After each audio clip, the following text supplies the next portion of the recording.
like they used to. Can't place your bets on the 9 to 5. Things don't work like they used to. No, there's not enough to keep you alive.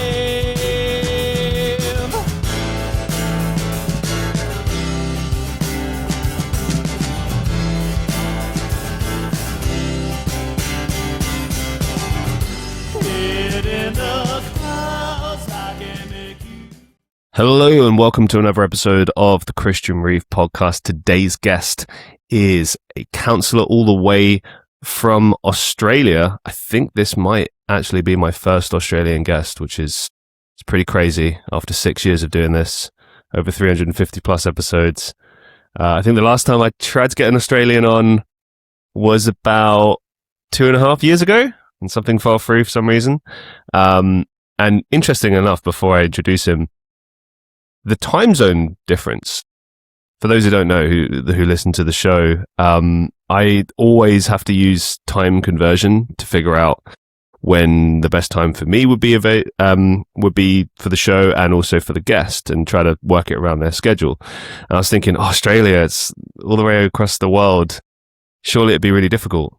But in fact, no, it's midday my time, and I believe there's, I don't know how many hours there is on your side, John, but it seems like it suits us both. Our guest today is John Cuturilo, a counsellor from Australia. Welcome to the show. How you doing? I'm excellent. Thank you, Christian. Thank you so much for having me. It's a pleasure to be here. Pleasure to have you, man. Let's start at the beginning, man. At the very beginning. No, just kidding. Where did your counselling journey begin? Where does it all begin for you?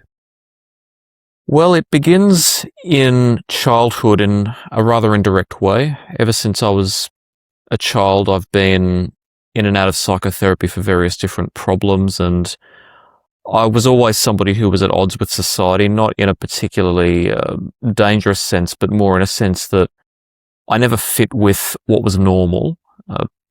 So I was always more introverted and a lot more quiet and less, shall we say, energetic than a lot of my peers when I was quite younger. And I also had something of an unorthodox worldview for a young person. But what I find as I reflect on those early periods in my life, I identify that I was always curious and somewhat eager to learn how the world worked. I always wanted to understand why different aspects of our society operated the way that they did. And I was always asking questions and challenging notions.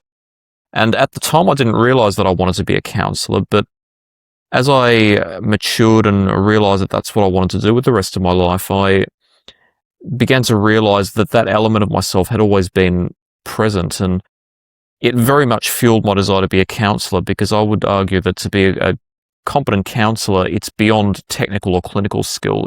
One has to be very much interested and invested in understanding how the world works, and they have to be able to use that information in an appropriate way to help their clients when to access it when it needs to be utilised. So in an indirect way, I've always had the underlying tendencies that have fueled the work that I do. And as I grew, I unfortunately developed a number of different mental health problems, although I am thankful that at this stage in my life and for a while now, I've been effectively fully recovered and have been able to lead a normal life, and I've been able to help other people improve their lives. But having those issues and not having access to quality care and not being able to understand or find a source to help me understand why I was experiencing what I was experiencing, it was frightening at first, but then it fueled my determination to want to learn that and then be able to pass it to other people. And the combination of those different factors created an environment by which I believe that being a counsellor was the way for me to turn all that into something that other people could benefit from. It's an interesting one with mental health, really, in counselling, because the way that society looks at mental health has changed. And there has been a lot of progress. But on the other hand, you hit the nail on the head. When it comes to counsellors and therapists and mental health professionals, it's all about how invested they actually are. I liken it to for instance, this podcast. And the reason for that is that people have said over the years that I'm a good interviewer. They've said, oh, I'm a good conversationist and stuff like that. And that was a lovely compliment to get. But when I thought about why do people say that, I looked at the nature of my investment in the show versus, say, other people who've done similar shows or just like the top shows that are out there. Like, your investment in a conversation is everything. And of course, when it comes to counselling and mental health, the person's come in, paid you money, given you their time, and is like, hey, help me fix this, or at least help me see a different way. But the key thing is obviously they're wanting to be heard. And obviously over time you get to know this person, you get to understand their insecurities, their past, what they're dealing with, etc. But that might be like the only time they ever actually have someone sit, listen, and care. And I've heard so many stories over the years. I've had bad experiences myself. I know a lot of people that have had bad experiences, and it always comes down to, you know, the person just not being invested. For example, I was watching some old, of all references, some old GTA 5 videos of the story, and in the story, like, and again, it's supposed to be, for context, it's supposed to be a bit of a joke and an irony, but there are elements of truth within it. The main character is obviously narcissistic, and he's got a lot of mental health issues, and he's destructive and all of these things, but he genuinely needs therapy. And on some level, we're taught with the story that his therapist is trying to help and has helped him on some level, but is also not invested, only cares about the money, and makes that clear. And that's kind of the running joke throughout the story whenever you sort of go to the counsellor or go to the therapist. But it's interesting because it is a comment on how counselling can be good and counselling can be bad, depending on your investment and what you actually give to it. And, you know, it's interesting as well that you say that you've had therapy yourself. We've seen that in popular culture as well. If anyone who's ever watched The Sopranos, a lot of the storyline around that is that the main character is a mob boss is receiving therapy from a counselor, and they could not be more different if they tried. And she's also getting therapy, but from other counselors. And I've always found that interesting because you know what the other person is doing because you do it as well. And you're trying to listen, but you're also like, are they saying that and just doing the techniques, or are they actually trying to help me? So let's talk about that for a second. Like, receiving therapy when you're a therapist, like, how do you let go? How do you enable that to be effective? Well, that's a good question. And to be honest, I'm not sure I even have an answer for it, because for a while, seeking therapy, I was seeking therapy for a time after I'd already become a counsellor. And there were times that it was effective in my earlier days, and I was able to learn a significant amount from it. But after a while, what's unfortunately happened is I became so invested in learning about how the mind works and how society works like how minds work in combination with each other, that whenever I would present an idea for analysis with my therapist, I was effectively relaying to the therapist the analysis that I'd already conducted of myself, and the therapist wasn't able to add anything to it. So it can sound pretentious, and honestly, I really wish that wasn't the case. I wish that sometimes if I had a problem, that there was a source greater than me. Well, there is. I'm sure there is out there, but I wish it was easier for me to find somebody who can provide reflection on me personally that could then help me grow. But it's just been hard. It's been hard to find, because I find myself already by instinct just doing the analysis myself. And that's one of the reasons why I engage in endeavors such as engaging in deep conversations with friends, or what I do on my podcast, where I'm actively seeking guests that have very different perspectives on very specific subjects, because then I have an opportunity to actually ask, if this is my view, what's your counter perspective to that? And that, to me, I find incredibly enlightening, because I hear other people's perspectives. But I also find reflecting on the work that I do with my clients and thinking about how they view the world and what they're learning. Often, if I have a personal problem, I think about a particular client and ask, if this client had this problem, as I do, what would I advise them, or what reflection would I make with them? And often that becomes insightful. But seeking therapy after a while of me being a therapist, I don't want to discourage therapists from seeking therapy, because you absolutely should. Maybe it was just misfortune on my part that I didn't happen to see the therapist who were quite attuned to me in the right way. And chemistry is a big part of it, chemistry, so to speak. For me personally, it became difficult. But then I'm also in a fortunate position where I have been able to largely I don't have a perfect life, but I've been able to overcome a lot of the problems that were associated with my own mental illness. So it's a complicated situation, but I wouldn't say that that's the end of the line. I think my case is just something of an anomaly. So to anyone out there who's thinking of seeking therapy, it's certainly worth it, but it can be a journey to find the person who is right for you, because chemistry is a big part of it. Why should people get counselling? Well, the simple reason is that often we don't learn how our minds work, and our education systems generally don't teach it.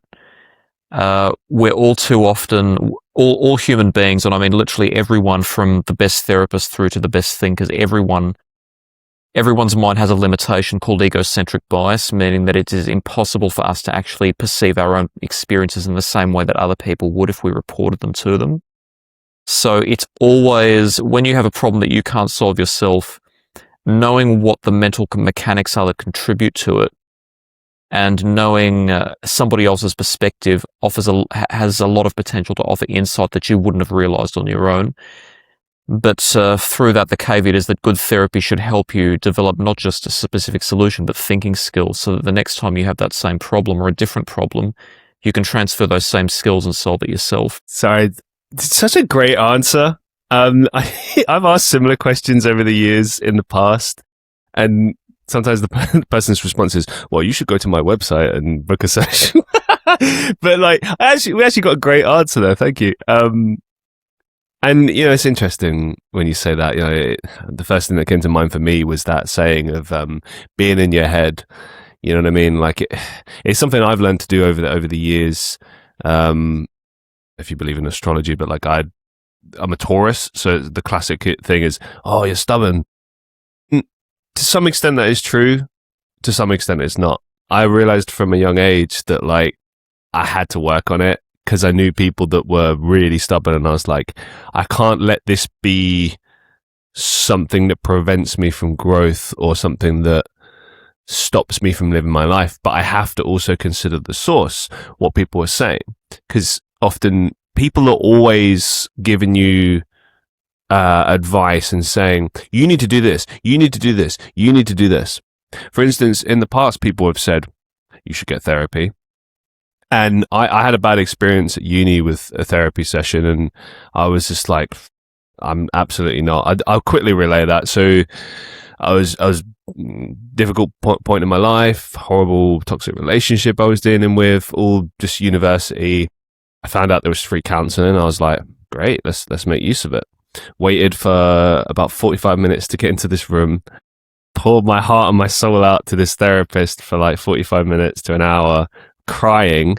I shouldn't laugh, it's bad, but the response was, oh, I'm sorry, that's all we have time for.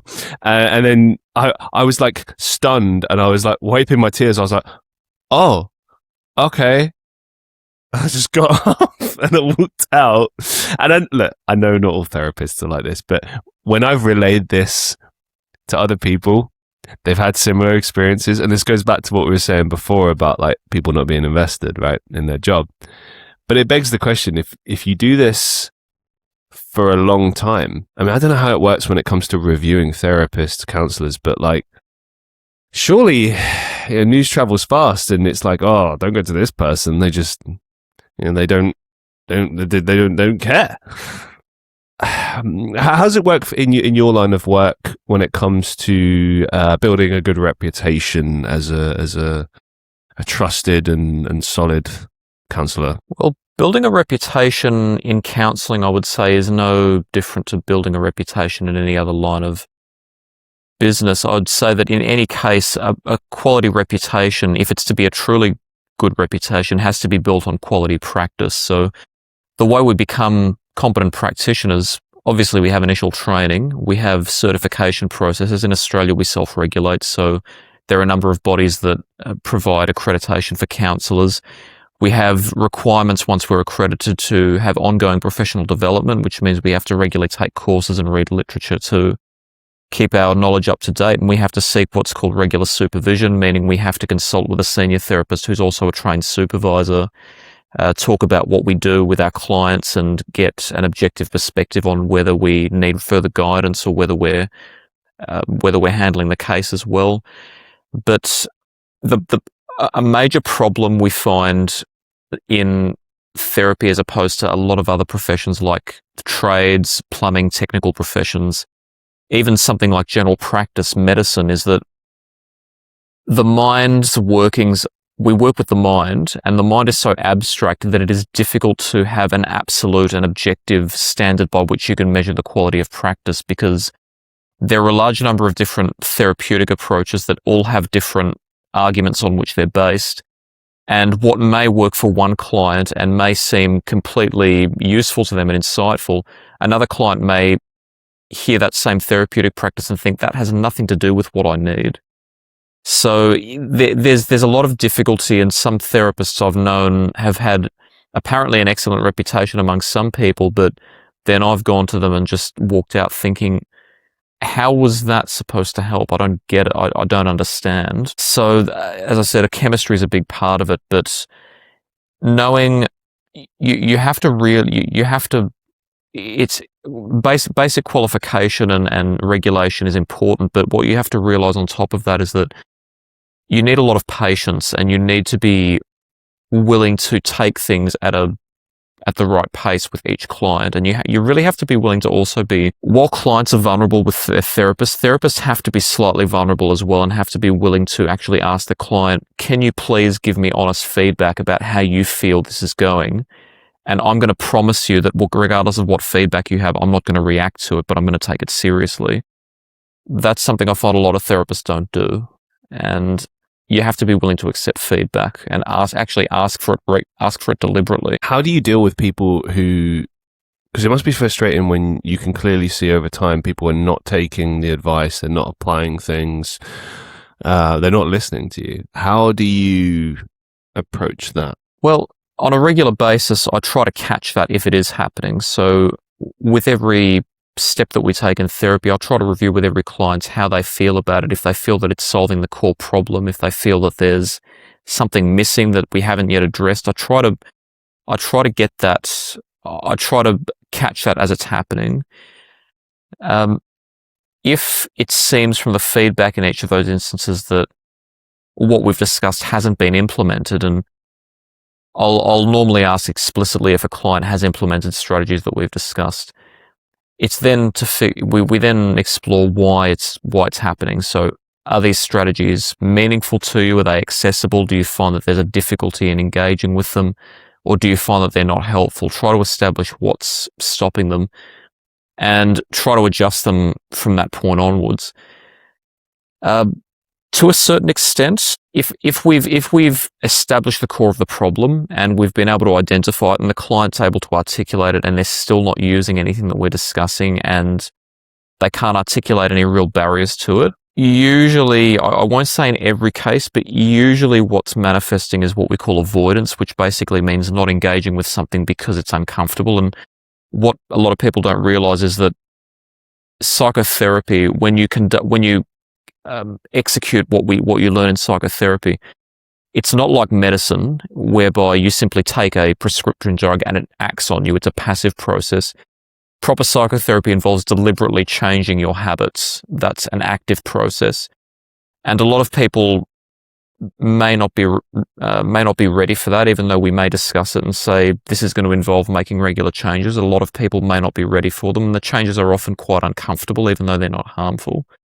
So sometimes we do have to have an honest conversation and say, look, this is going to be an uncomfortable process, but the only way to really change is if you do engage with it.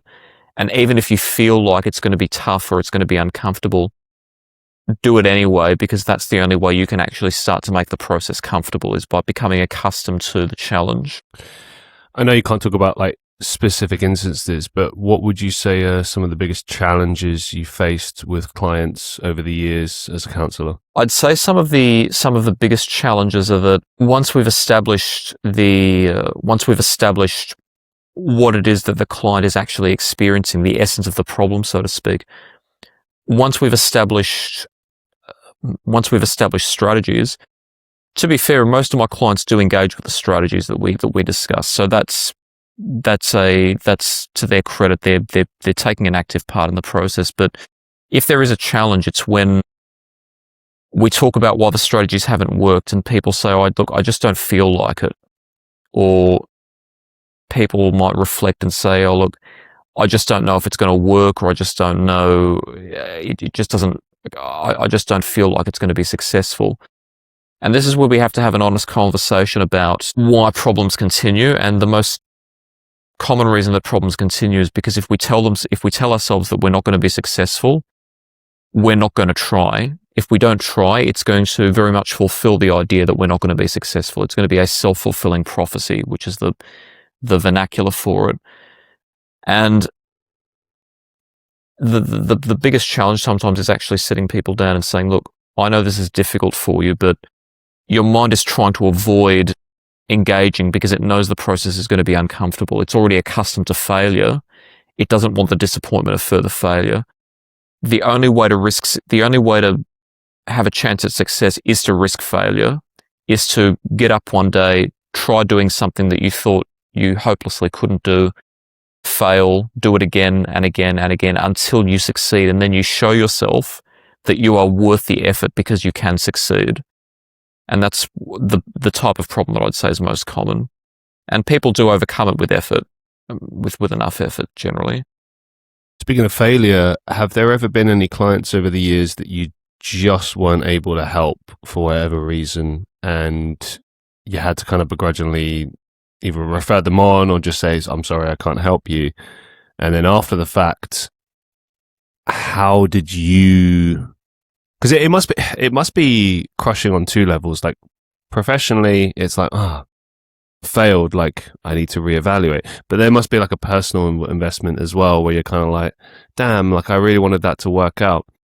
So how do you sort of process failures in counselling? There have been a number of clients over the years for whom my therapy hasn't been effective, and they've mostly been clients with severe trauma, whereby they've become so accustomed to adversity in their environment that they are extremely threat sensitive, and innocuous cues trigger their anxiety so badly that engaging with even highly demonstrably effective therapeutic strategies is difficult. And even though I am invested in my job, what I've had to do over the years is teach myself not to hurt. I can feel I can understand the client's experience from a cognitive standpoint because I was a trauma survivor myself. So I can understand it on that level.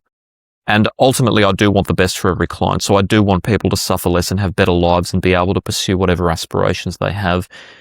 But I've had to learn not to become emotionally reactive to it in any way, because then I'd be less effective at it. If I'm emotionally reactive to what happens, even internally, even if on the outside I'm completely imposed, if it happens internally, it could then affect and narrow my judgment, which means I won't be as effective a therapist. So whenever that happens, I speak about these types of cases with my supervisor regularly, but whenever it happens, I ask myself, if there was any other potential strategy that could have worked more effectively, I'll generally try to investigate that. And often at that stage, if it's not working, I have to be the one to say to the client, "Look, unfortunately, I don't think I can foresee progress with my type of therapy, but there are alternatives from other practitioners. Perhaps try this."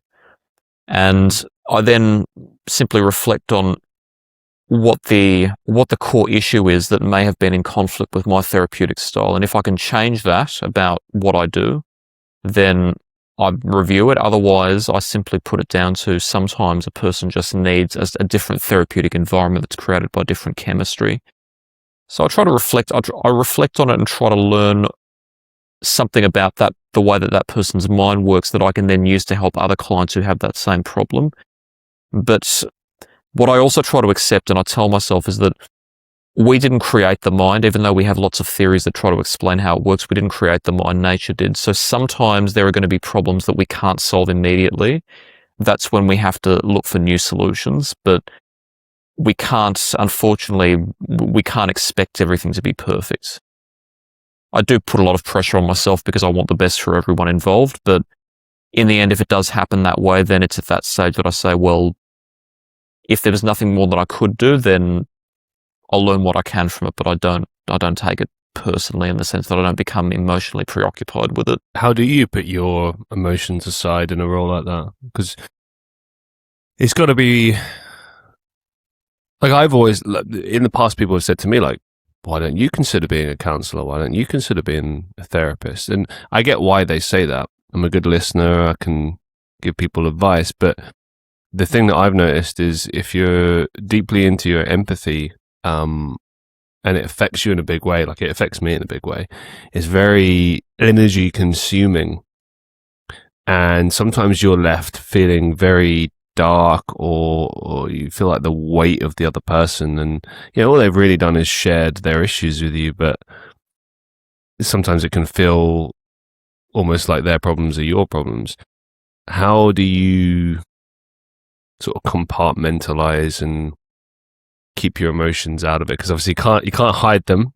Obviously you have to mask them in when you're working, I understand that, but how do you put them to one side? I wish I could define that. It's such an abstract process, but I'd say what I've done over the years is realized that, much like the work with my clients, and this is a principle that I use with my clients all the time, in fact, in most cases,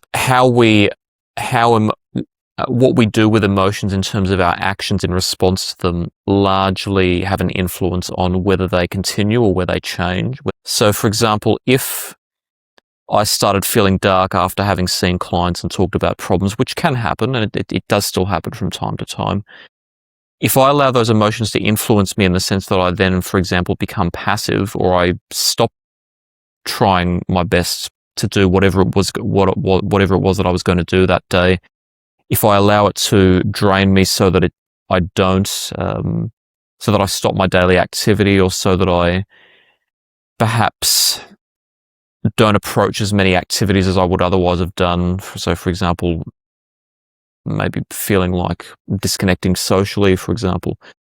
If I allow those feelings to affect me, I'm reinforcing the effects on them. My mind is learning that I can seek relief in being passive.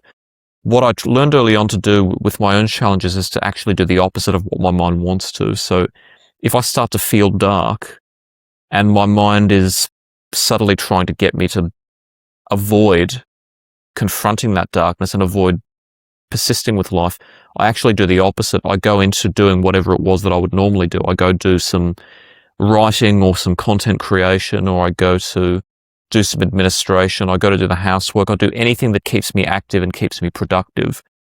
And effectively, I've therefore learned that when the emotions rise, I don't immediately have an avoidance tendency. I just observe the emotions as being a part of my mental activity, but I don't feel as much of an instinct to react to them by becoming passive or surrendering to them. And largely it is a matter of practice. After many years of having to practice those skills, eventually it's become an instinct for me. It's effectively just become a habit in the same way that many of us think. It just becomes second nature. When you're with friends and family and such, like, how do you prevent yourself from psychoanalyzing them? Because, I mean, it must be quite nice to have a friend or someone in a family that is a therapist. But at the same time, you're off the clock.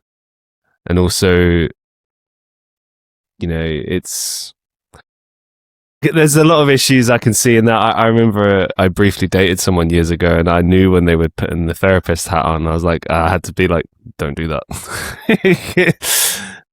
How do you stop yourself doing that? I'd be rather wicked. I'd be rather wicked if I said I didn't. What I've learned to do is actually consciously identify my thinking patterns. So I never stop thinking like a therapist, but I always can stop myself from acting like one. So if somebody is explaining something to me or describing something to me, my mind will analyze it in the same way that I would if I was seeing a client, but then I recognize it and I choose my actions. So I can still display empathy with friends and family, evidently, but I don't launch into the specific analysis. I don't verbalize the specific analysis that I would do with a client. I would keep it to just empathy, and empathy is ultimately what keeps bonds tight. And unfortunately for many of the people I've known, a lot of people I've known personally haven't really received much empathy from other people. So sometimes that itself is actually quite a helpful presence in the relationship. But just by preventing myself from verbalizing the analysis that I would normally do with a client, it becomes I keep my boundaries. I keep my boundaries with people in my personal life. Has there ever been instances where someone's like asking you for advice and you're like, okay, and then they're kind of looking at you like, can you do your therapist thing? And you're like, I can, but just be warned. Like, do you get those instances like that sometimes? I'd say I probably have. I'd say, for example, friends sometimes. I've had friends who have had problems in their relationships, for example, their partnerships, where they've experienced a problem, and sometimes I've been able to explain to them in simple terms, this is most likely what your partner's experiencing, or this is most likely what's happening. But I keep, in those moments, I just keep them brief, and I don't launch into full-scale service. I don't think anyone's ever placed the demand on me. I've just seen it as an opportunity to use the therapist part of me just to be a good friend, but I know there's a limit to it, and usually I tend to keep the boundaries solid by just keeping comments brief, keeping it to empathy, and keeping in brief commentary on what might be happening, and simply saying this could be an explanation for why it's happening, and this is what you might want to look at further. But I try to keep it brief that way, just so that I am keeping those boundaries. How do you manage that in a relationship? Like when you're dating someone, when you're with someone, because obviously that's as intimate as you can really be. And I can see how it can lead to certain arguments. I gave my example before, but like, yeah, how do you manage that? I'd say the same way. I never launch into full scale psychotherapeutic intervention. I find that when I'm dating somebody, I'm in a relationship, I use many of the techniques that I teach my clients for their relationships, so that those techniques are meant to be used by everyone. They're not exclusively therapeutic. And that's a good way to help diffuse any conflict and to help keep our interactions amicable. But otherwise, if my partner herself might be having a specific problem, I don't create full-scale analysis. I offer her empathy.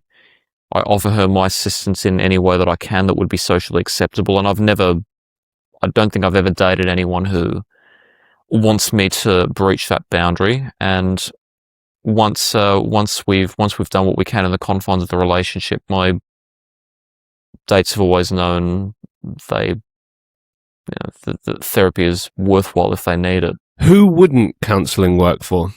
Amongst the people who would seek psychotherapy, because there are certain types of presentations for which counselling, in the way that I do it, wouldn't be effective. For example, people with profound intellectual disabilities, probably they wouldn't benefit from psychotherapy in the sense that most of us would receive. They might receive specific types of psychotherapy like behaviour therapy, which, when practiced properly, is quite effective for helping people reduce behaviours that are potentially dangerous to themselves or others. But I'd say outside of that, first of all, someone who doesn't want to change, therapy will never work for them, because the common type of psychotherapy involves you actually using tools to make changes in your own life. If you don't want to change, there is absolutely no one who can convince you to change. You have to want it.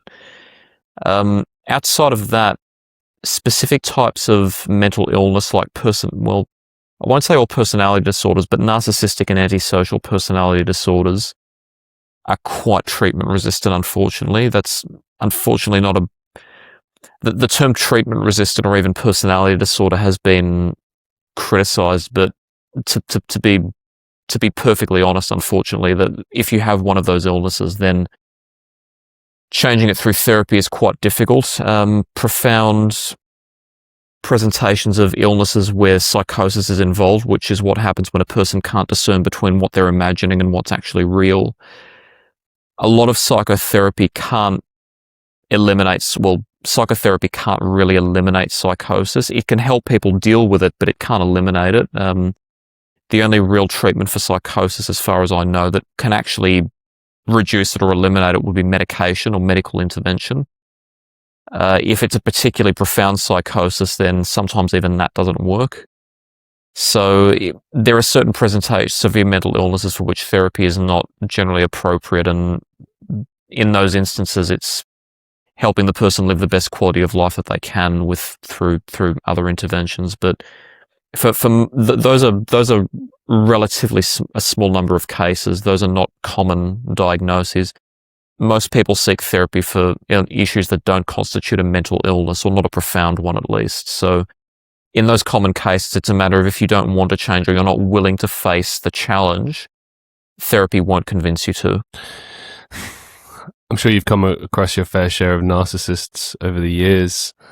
How do you even gauge something like that? Approach something like that? Because essentially what you got to turn around and say to the person is, well, this is your personality. This is who you are. Like, by definition, you'd have to completely change your personality, which is impossible. I mean, you can tweak things, but you can't stop being a narcissist, can you? As far as we know, I don't know what historical cases have existed in which I have, but that of the narcissists that I've known, it's effectively as you imagine it. You may try to have a reasonable discussion with them, try to explain that what they're doing is harmful to other people, and it's also harmful to them because they're reducing the quality of their relations with other people, but they will not see it from somebody else's perspective. Part of what causes narcissism is not being able to empathize, not being able to understand why other people find your behavior objectionable or harmful. So sometimes you try your best. You try to be as honest as possible without being impolite, but ultimately, often you just can't change someone, and you can't convince them that change is worthwhile. Like you can't convince them. You can change and still enjoy there are still parts of yourself, the good parts of yourself, that you can keep and enjoy. Have you ever had narcissists come to you who sought therapy of their own accord? Because I can understand if you got, like, I don't know, let's say there's a father in a family and he's the narcissist and the family's like, you need to get therapy. I can understand that. But has there ever been just a narcissist who's come out to you and been like, oh, I want therapy? Because that's kind of interesting. Like, they refuse to change. They won't listen. They only see it from their perspective. Why are they in therapy? I've never actually personally had a narcissist approach me and say, look, I'm either a narcissist or have narcissistic personality disorder. I want to change. I have either known narcissists personally, or I've been involved in situations where I'm counselling somebody who is dating or dealing with a narcissist, or perhaps they're in a relationship in which they want to help improve their relationship with their narcissistic partner, and the partner might attend therapy in order to try and appease their partner. But those latter cases are quite rare. Usually they'll just refuse. Have you ever been in situations like maybe at a party or with friends or something, or I don't know, maybe someone introduces you to their partner and you're just, doing your superpower thing and kind of going, actually, let's go down that route. So someone has introduced you to their partner and you've seen through them, you've psychoanalyzed them, you've got a picture in your head. What do? Do you tell your friend, you shouldn't date this person? they're like this? Or do you kind of let things unfold? Oh, that's a good question. I can't say too much on it other than I've been in that situation where I have seen something about to unfold, and the ethicist in me has said, look, don't cross the line. Don't be the therapist of this person. You could end up, there may be something you don't know about the situation that could end up hurting them if you do try to give them advice on it. And then unfortunately later, what I was afraid happened did happen.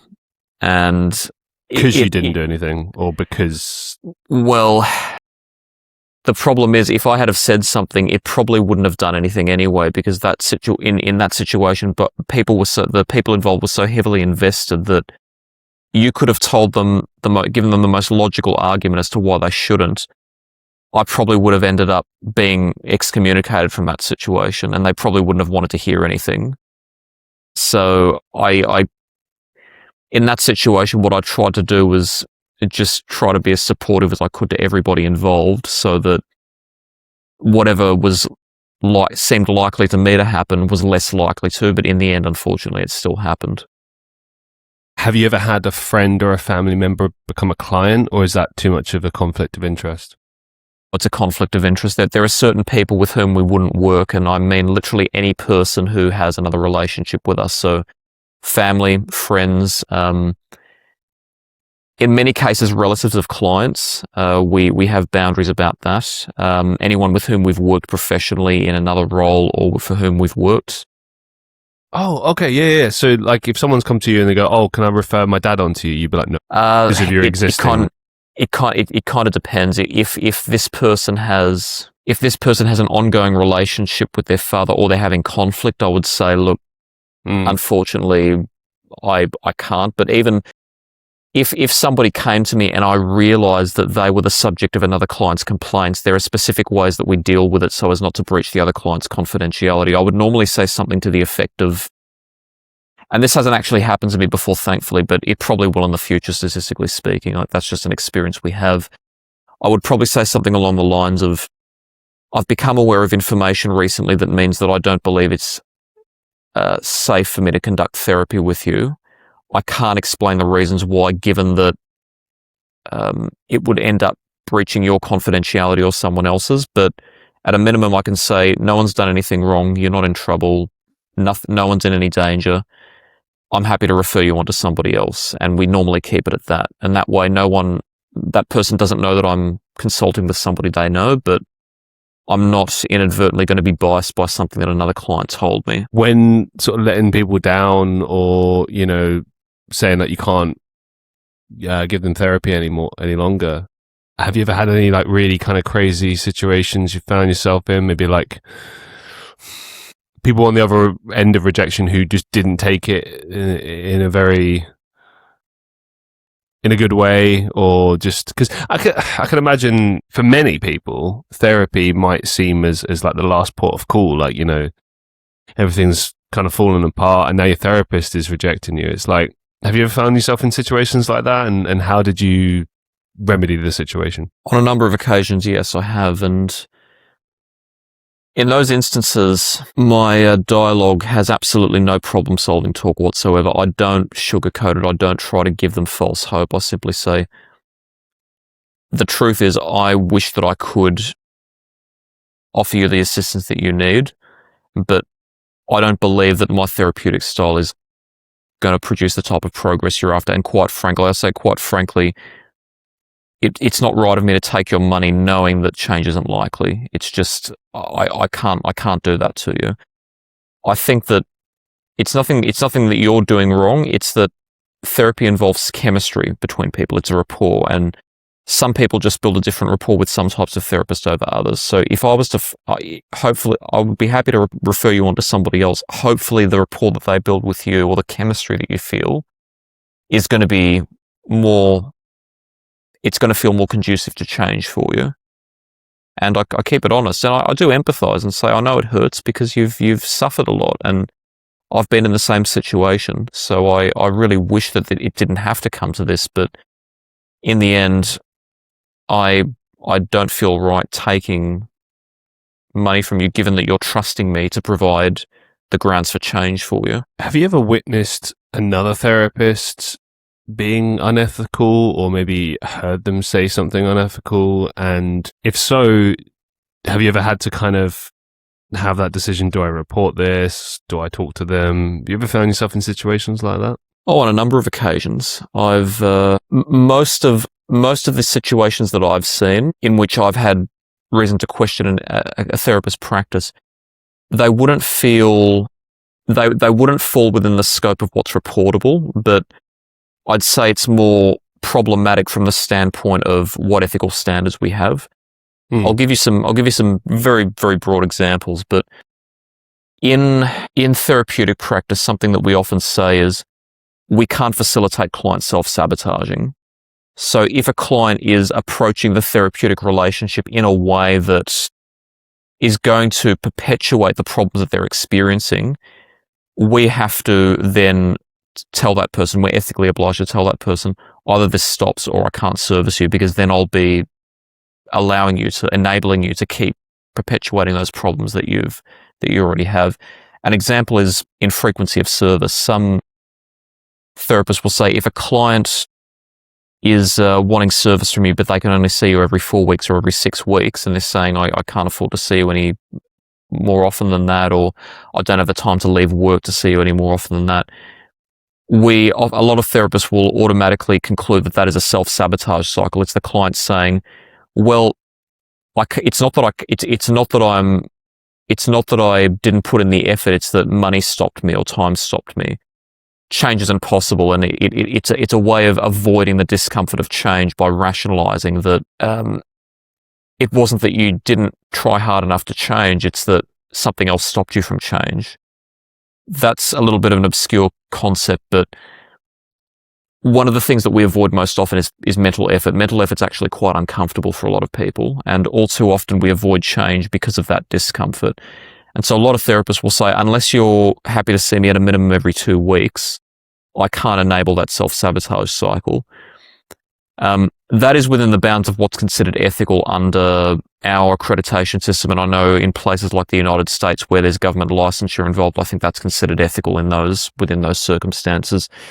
I've told this story before. I've reflected it in my own program and in blogs that I've written, that I was seeing a therapist once and we were actually making quite good progress. And then at the time I decided I got another job. I changed jobs, and it was a full-time job, and it was quite distant from where my therapist office was. And so I couldn't actually leave work to see this particular therapist. But I said, I want to keep seeing you because we're making good progress. Can we conduct therapy via video conference, and I'll put in the same efforts? And she basically concluded, like she did not even listen to me. She told me straight, right, I don't feel safe servicing you that way because I don't think you're going to put in the same efforts. And this is basically a self-sabotage cycle. I'm not going to service you any longer. And that is within the bounds of what we consider acceptable. I think the standards that the industry has established are wrong. And I think that that's really a case of therapists replicating abusive cycles that people might see elsewhere. So I've seen practice that I consider unethical in terms of what things that would actually be reportable. Yeah, I've seen a few therapists do things, and I have lodged reports. I'm not privy to the outcomes, but unfortunately, it does happen. I just feel bad for people like yourself there, where it's like it's out of my hands. Like, what can I do? You know what I mean? Or like, if you genuinely can't afford it, I mean, to the best of my knowledge, that therapy is not cheap. I mean, it's a big reason I never got it, because I'm like, well, there's time and then there's money, and it's like, if you're going to do something, especially something like therapy, you got to put the investment in, the money and the time in. And if you just can't do it, I mean, yeah, you have to prioritize work and livelihood above. Dare I say, I think therapy is a luxury. In some ways, it's a necessity. Don't get me wrong, but it is a luxury, having the ability to be able to pay for this service that can help you in your life. You know, simply put. But obviously, you know, you look at the state of the world. You look at where we're at. Like, things are getting more expensive. Things are getting trickier. I know sometimes you can get things like here in the UK, it's possible to get therapy on the NHS, but the problem with that often is that the quality of the service you're receiving, quite frankly, is just not there in many cases. And secondly, as you said, like the frequency of service, like I would agree. Like I'm not a healthcare professional, but I'd agree every 2 weeks is pretty. Any less than that, what can you really do? Do you know what I mean? You need time to review. Obviously, there's going to be like mini conversations in between sessions, but you need that frequency to kind of get a good grounding of things. And to me, it's a lot like learning. Like I remember when I was at school and we were learning languages. In Europe, they learn languages from like the age of 4, whereas we started at age 11, and the frequency of the sessions was like 2 lessons a week, an hour or 2 hours.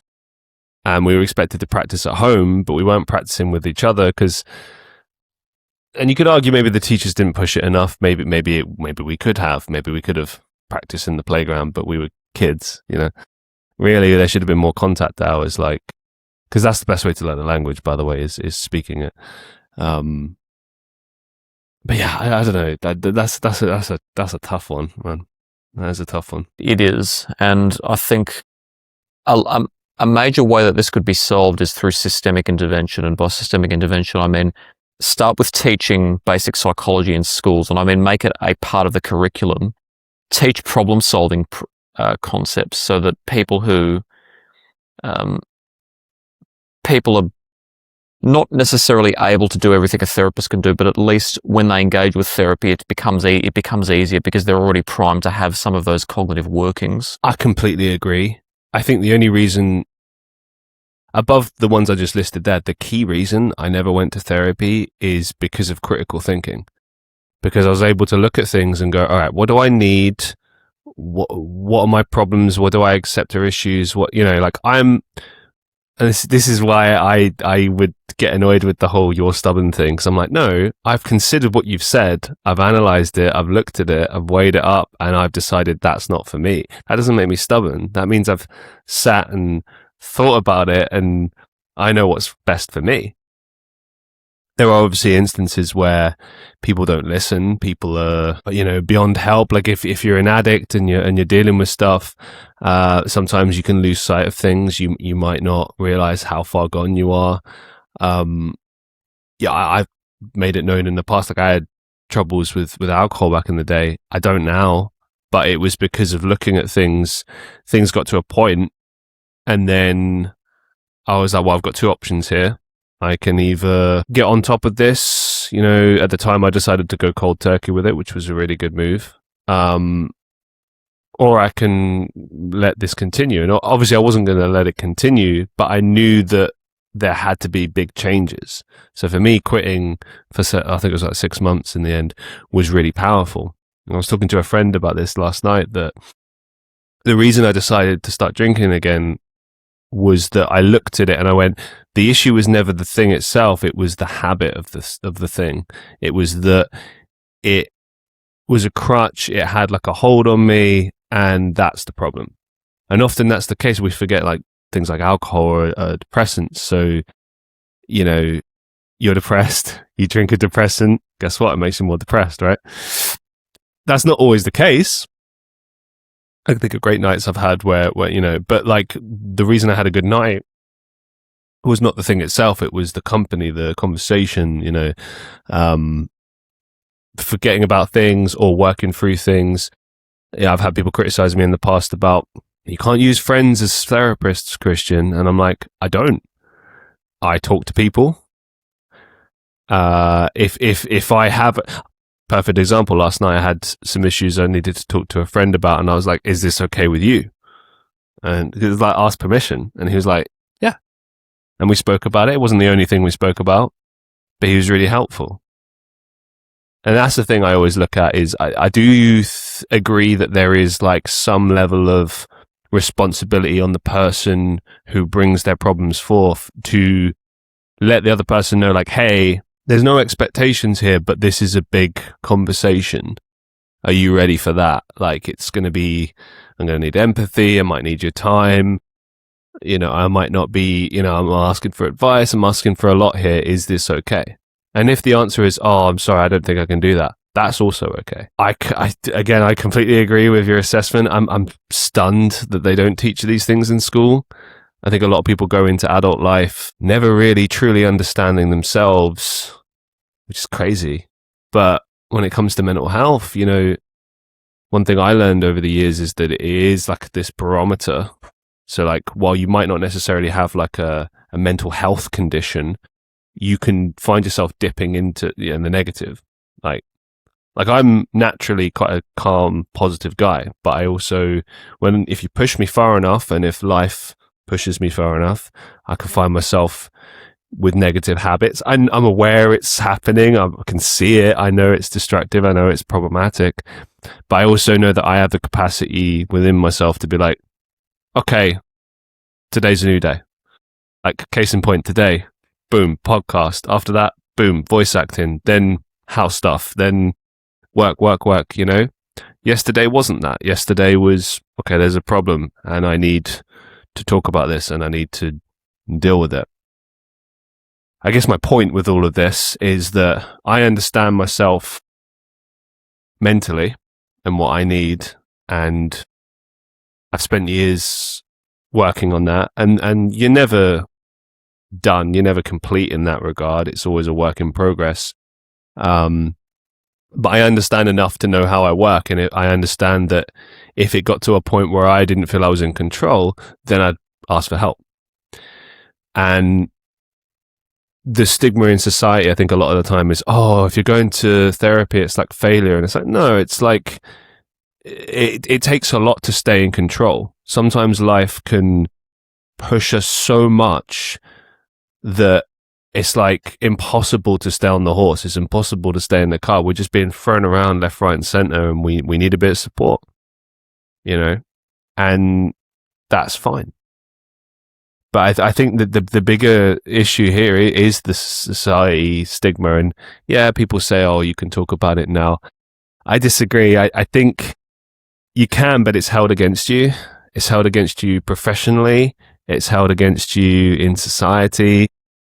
There are obviously more and more people talking about these things. And like, I talk about it all the time. I don't see it as a weakness, but I understand people saying it's a weakness. I just think we have to keep re-educating society that, hey, your brain, your mind is the most important thing. You lose that, you lose everything. It's all well and good going to the gym, taking care of yourself physically, and that's great, that's positive. But what happens when you go to the gym? Your body releases endorphins. You get a high, you get a positive feeling, right?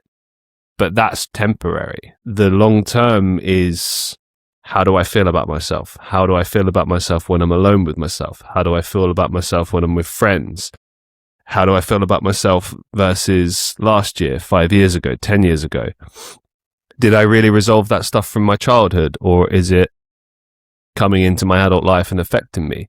Maybe I don't know what the problem is, so I need to talk to someone about it. And it's like you said, if we understood basic psychology from a young age, we would then know if we need therapy or not.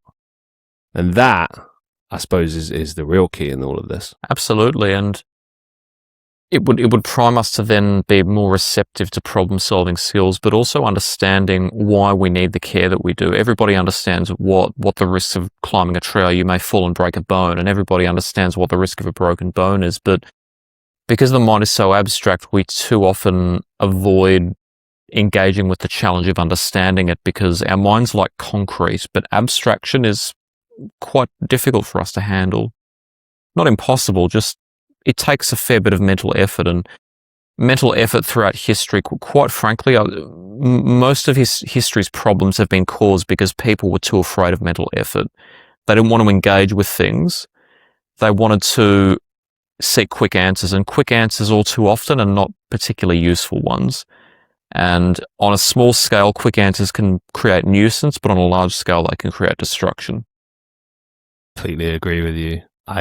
Sorry, it's the agreeing podcast, but it's true, man. You look at like a friend has been dealing with problems for a long time, and somewhere down the line, you might have given them advice, and they just refuse to take it. Or if they do, as you said, they try it for a bit, but they don't really apply it. For instance, when I look at things like my voice acting, for example, and I look at how far I've come over the years, it's because I put the effort in. It's because, and I still face rejection like 99% of the time. That's just part of the deal. But it dawned on me that I'd gotten good at this because, I was earning money for this and people were picking up on it and going, wow, you're really good at that. And I was like, I guess I am. I never really thought about that because I was just focusing on trying to be better and doing it. But the way that you think and feel about things is everything, especially when it comes to yourself. Your tree analogy is fascinating because in many ways it's the leap of faith question, really, isn't it? It's like, do I take the leap of faith? Do I take risks in life, or do I play it safe? I've always pushed people not to play it safe, but to make educated risks. And what I mean by that is to look at things and go, all right, I'm going to measure the risks versus inaction, because inaction is a risk in of itself. Action and just sitting and doing nothing is probably arguably the worst thing you could do. I mean, it depends.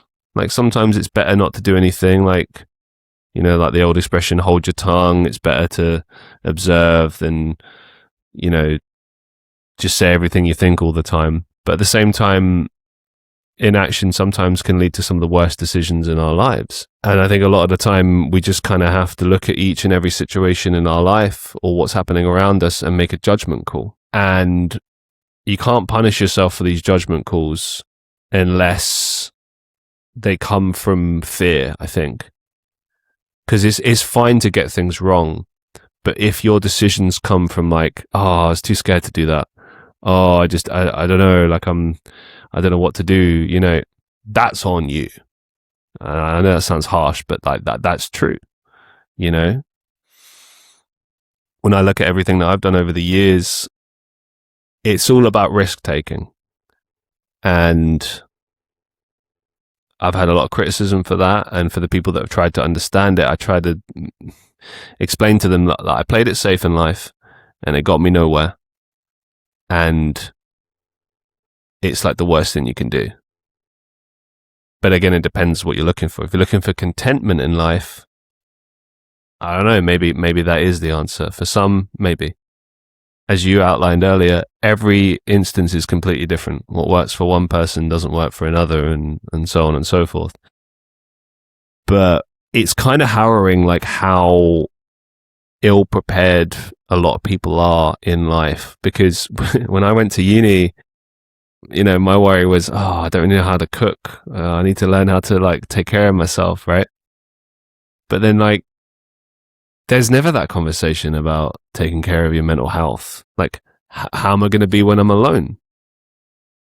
For many people, their first time away from home is when they go to university.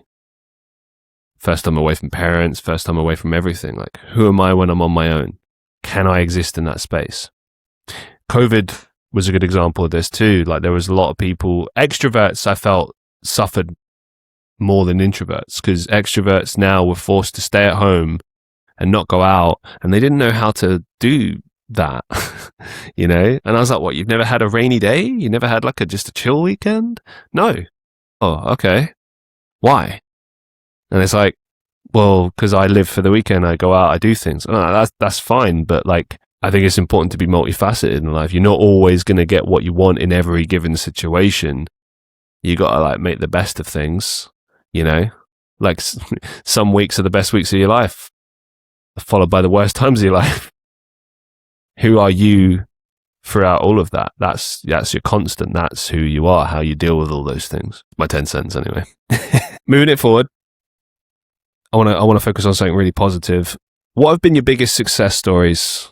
I know you can't go into specifics again, but when you think about all your years of being a counsellor, what have been kind of your biggest triumphs? Well, there are a number that come to mind. I remember the first client that I counselled years and years and years ago, they were actually from a completely different cultural background with some linguistic barriers present. And I remember I actually helped them I didn't advise them to do this directly. Obviously, I had to, these were decisions that they had to make for themselves, but I provided with them the self-reflection, the capacity, I helped them develop the capacity for self-reflection and the confidence to then make these decisions.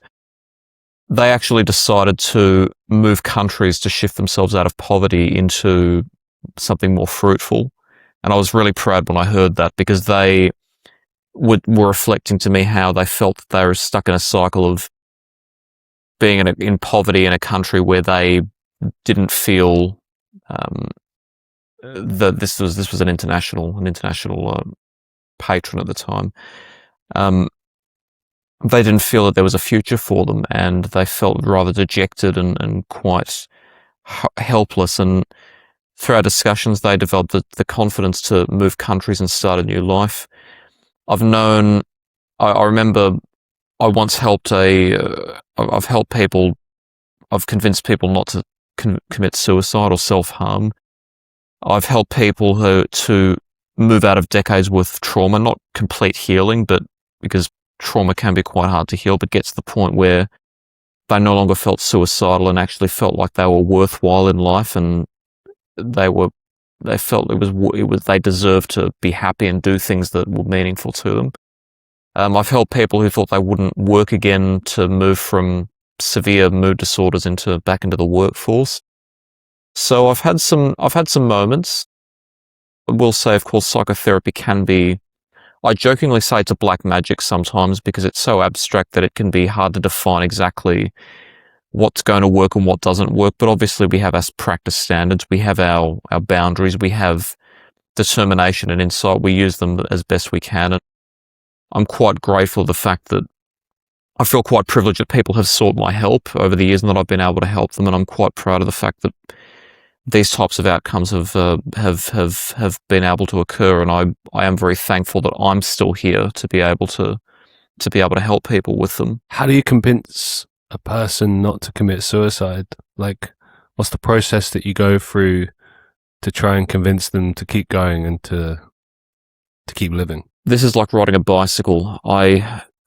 For someone who can ride a bicycle, one can do it, but not necessarily be able to explain how. But I'll certainly try my best. You never tell someone directly not to do what you're hoping they don't do, because that's going to make them feel like they need to do it, paradoxically. If you tell someone, don't kill yourself, think of everything for which you have to live, they're going to think you're just parroting platitudes at them. They're going to think, everyone told me that and I'm still in pain. I want to release myself from all this. It's not going to work. If somebody's contemplating suicide, I normally try to help steer their state of mind in a direction that it becomes self-reflective. When it becomes self-reflective, our mind can only focus on so much at once. If you just effectively get someone to think about something else, eventually they will stop focusing on the suicidal ideation, but it has to be done in a way that it has to activate certain mental resources. So I'll give an example. I'm going to try to recreate a scenario in my mind through which a person might be contemplating suicide. Someone says, John, I don't think I have anything more to live for. I just cannot release this pain. I can't free myself from it. I want to be free of this, and I would like to end my life. So, well, I'm certainly glad you told me and that you're still here, because at least I have an opportunity to have a conversation with you about it. There'd have to be a lot of pain happening for you to feel that the only way out of it is to end your life. Well, yeah, it's painful. No matter what I try, nothing seems to work. I'm constantly the victim of other people and the victim of this psychic pain. I can't release it. So, well, yeah, it doesn't sound like you can release it, but you decided not to. There were other opportunities to, and you decided not to. So I'm wondering what brought you here to this moment, rather than to the next life. Maybe they'd take it from there. Maybe they'd say, well, I guess I do have some hope left. And it can be hard to have hope. When you've had so many bad things happen to you, likely what you want is a release from it. You don't want to be spending that effort on something that's not going to work, but you're still here and there is some hope left. What do you hope for? Well, I hope I can find a way out. Okay. If there was a chance that it would take a while, but there was still a way out of it potentially, do you think it's worth it? Maybe. Okay, well, maybe it's good enough for the time being. How could we discover whether there's a way out of it? What could we do? That's just one scenario that I've effectively created on the spot, amalgamated from some different examples. But a number of things happen there. Number one, empathic listening activates mental resources that help calm us, so it distracts you from the ideation. By not directly telling someone not to do something, it doesn't feel coercive. By showing them that you're glad that they're still here, and at the same time engaging the insightful part, the self-reflective resources of their mind, what you're effectively doing is you're effectively making them feel empowered in that moment rather than helpless, because suicidality comes from feeling helpless. If you make them feel empowered and you make them feel like, hey, I actually can take control of my mind, you're planting the seed that there's an alternative to ending your life, not ending your life, and doing something else that could be worthwhile.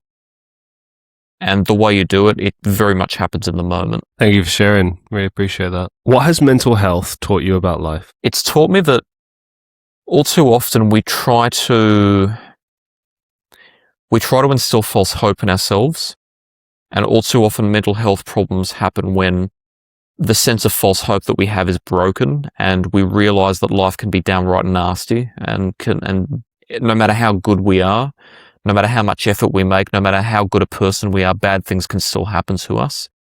And it's important in life that I'd say the healthiest mindset is to be able to wake up someday and go, I know full well that anything's possible, and that tomorrow everything that I think is true could be a lie, and everything that I've lived for could be meaningful. And I'm still not going to let that stop me trying my best to make this the best day that I possibly can. If you reach that point, then you've made a big step forward. It doesn't mean being ignorant of risk. It doesn't mean not being afraid of anything. It means that regardless of what happens, realizing that if you allow it to stop you, then the fear is going to come true. But if you persist despite the fear, even if that fear actualizes it, number one, you've already primed your mind to be strong enough to handle it. But number two, if it doesn't actualize, then you haven't lost all that time worrying, and you've actually accomplished something. What has counselling taught you about life? Counselling's taught me that we need to slow down. We need to be more considerate of things that we normally take for granted. Why do I believe this? What led me to believe it? What does believing this idea, what benefit does it have? Is it trying to fulfill a need for me that I have that I'm not aware of? Are there alternative beliefs? Am I my beliefs? Am I my relations with other people? It's led me to realize that all of us are capable of slowing our thinking and asking meaningful questions, including about things that we take for granted, like why we think what we think. And we can all benefit from it. And quite frankly, it doesn't require any special education to do. We can all learn it. I hope we do. What's the worst advice you've ever received? Gosh, I've probably tried to eliminate that from my memory. I'd say I think I can remember. Just from memory, from what I can recall in this moment, some of the worst advice I've ever received is to treat dating like a sales pitch. That when grotesque, isn't it? When you're dating, somebody wants, and this is, I don't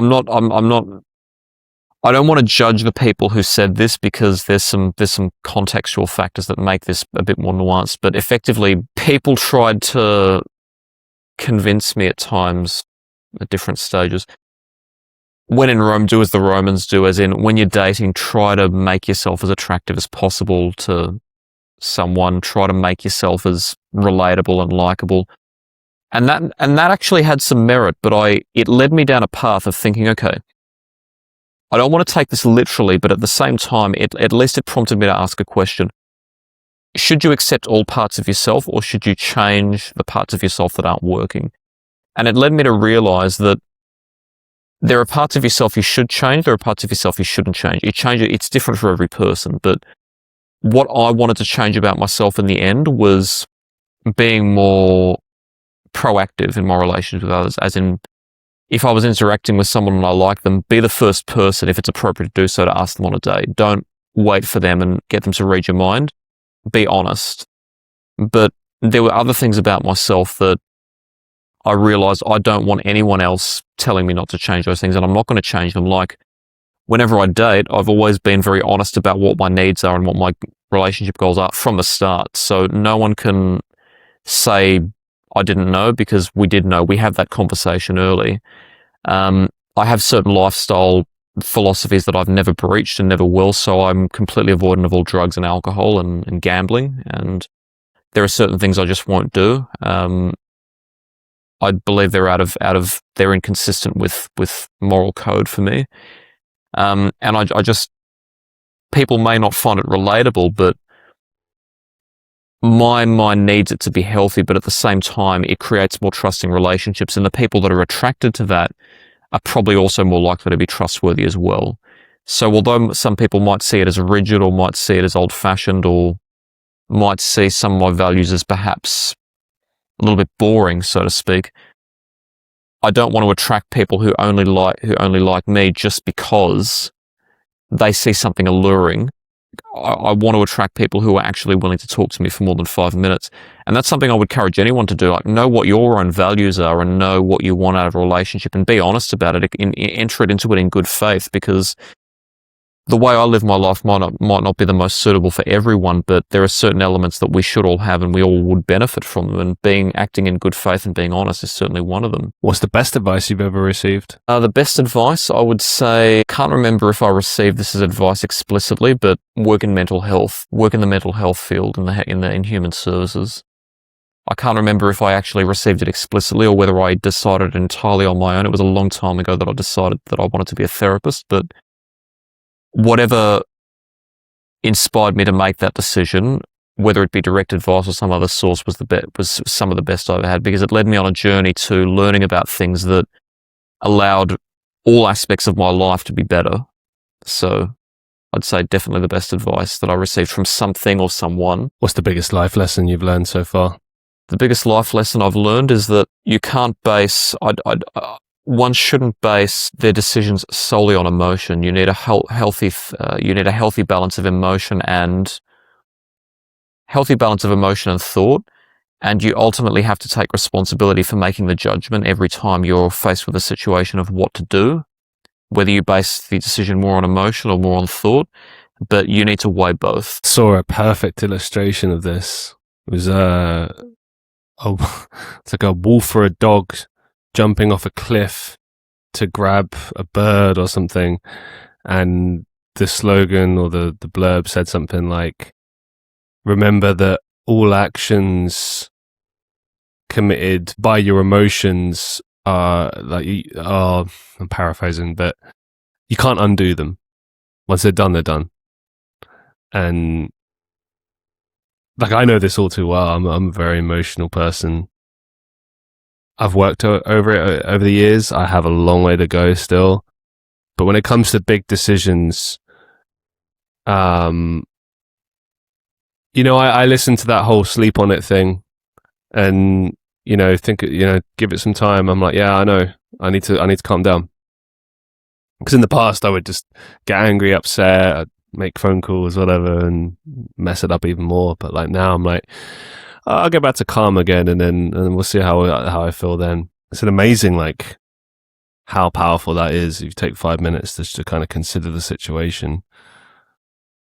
And also when you then tell other people about your decision, maybe even the person who's waiting for your decision, and they're like, "Are you sure you thought about it?" And you're like, "This is how I felt when I was emotional. I sat down, I went to bed, woke up the next day with a clear head, and I still feel the same way." So what does that tell you? But it's understandable. I mean, I guess we've come full circle. It goes back to what you said earlier about understanding oneself. My hope is, over time, I hope schooling improves, not just with mental health and counselling and psychology, but also just teaching people how to survive in the world. They argue your parents are supposed to do that, but your parents are working. They've only got so much time with you, and they do what they can, but you spend most of your time at school. And as important as maths and science and English is, when you look back at school and you think about how it prepared you for school, for life, sorry. I mean, everyone has a different experience, but I know a lot of people in the UK, we have similar experiences, and we were just left questioning. Even at school, I would question things. I'm like, why can't you teach us about this? Why can't we spend more time on this? Like, I don't know anything about taxes. I don't know anything about managing my mental health. I don't know anything about just how to survive, because you're not prepared at all. You go out into the world and suddenly it's like, you're 18, you're an adult, supposedly, and it's like, that's not true. You don't figure it out until much later. But society says you are. Society says you're ready. And really, when you look at your life and everything you're dealing with, your mental stability and the way your mind is, the state of your mind is what will get you through those tough times, get you through situations and like not lose it. Like I've seen people blow a gasket and go crazy over the smallest things, and then I've seen people not react at all to something really, really disturbing. I've seen the whole range of emotions, and our emotional makeup is different, of course, but I think school is the starting point of all of this. And I've said it before on the show, but like, I look at certain things I was told at school, and I realized that they came from people that weren't happy and were just trying to get obedience rather than actually teaching us about life. For instance, and I apologize for this, guys. I know I've said it a million times, but stop asking questions, Christian. You ask too many questions. Just accept it. But I don't understand what I'm accepting. I have these questions because I'm trying to understand, not being deliberately combatant. I just need to understand what I understand. Or maybe I disagree with this.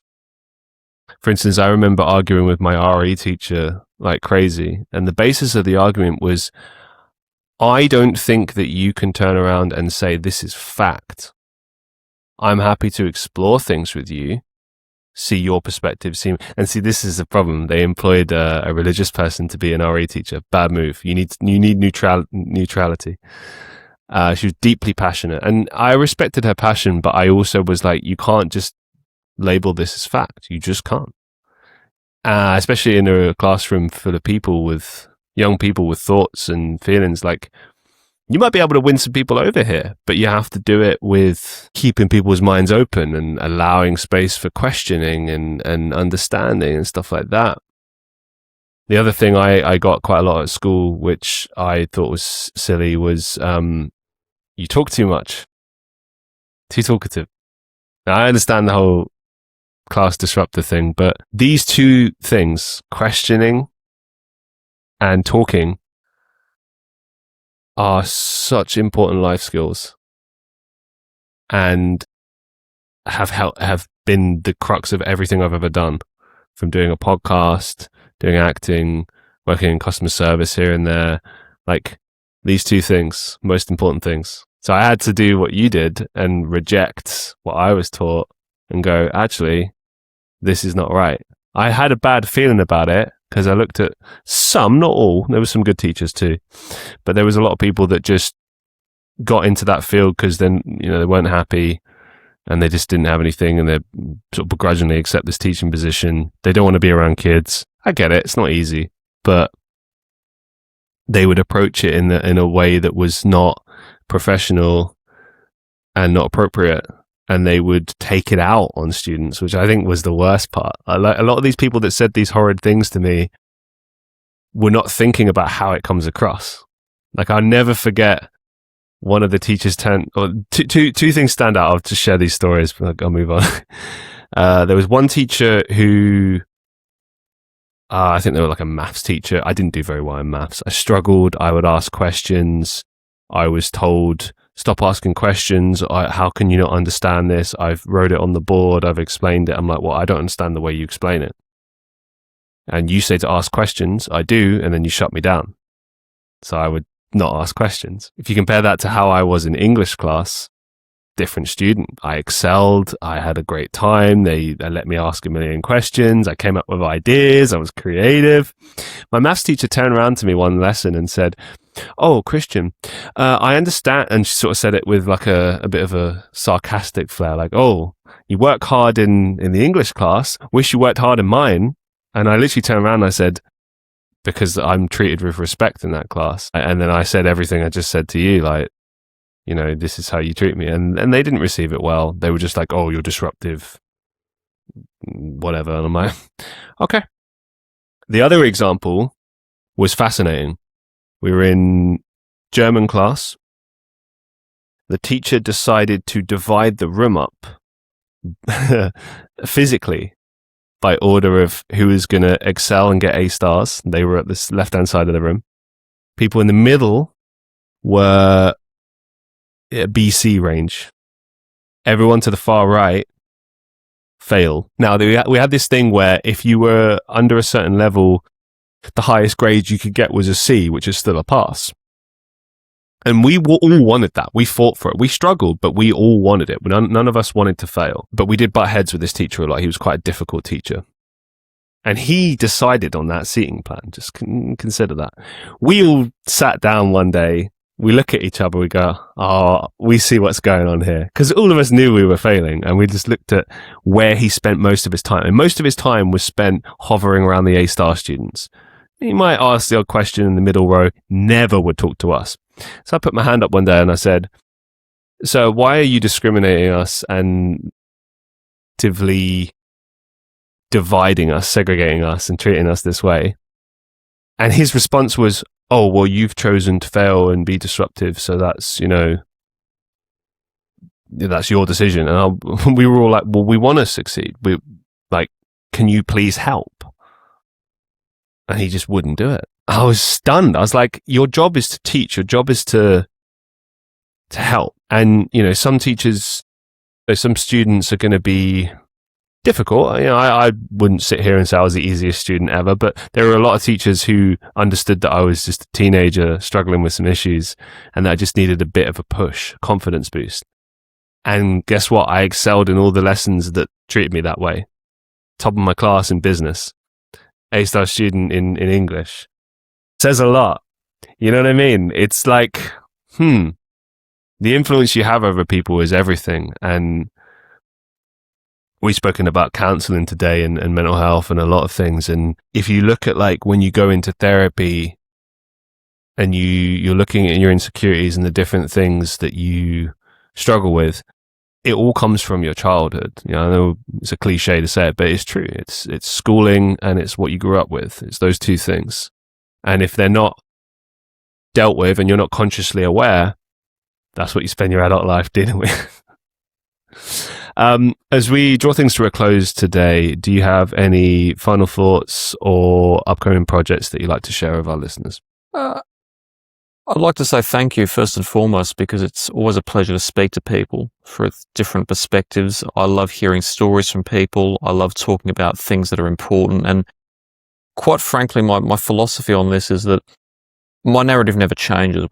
Some of the stories that I've told you are stories that I've told other hosts. I've told them on my own podcast, but they never stop being relevant. So I never tire of bringing the message to the people. And on my own program, I normally release episodes on a weekly basis, and I have a number of collaborations happening in the future over the coming months. And hopefully they'll continue throughout the rest of the year. So for those who are listening to me, hopefully there'll be plenty of guests coming up with their own perspectives on the program, talking about psychology, how the world works, how specific aspects of life work, and that's the purpose of my program, is to demonstrate through thinking process and through interviews how different ideas work, how the world works, and ultimately to encourage people to go out there, do their own critical thinking and learn for themselves about how the world works and use those ideas for themselves. And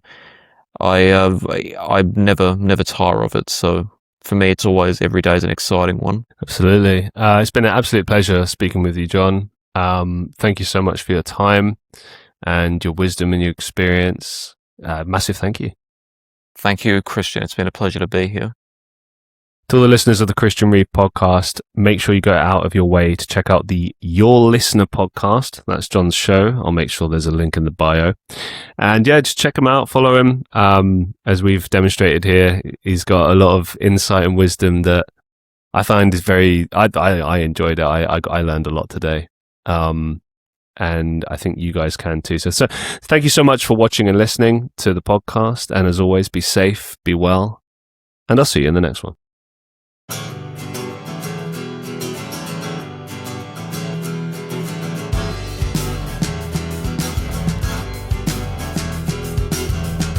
Things don't work like they used to. Can't place your bets on the 9 to 5. Things don't work like they used to. No, that's not enough to keep you alive.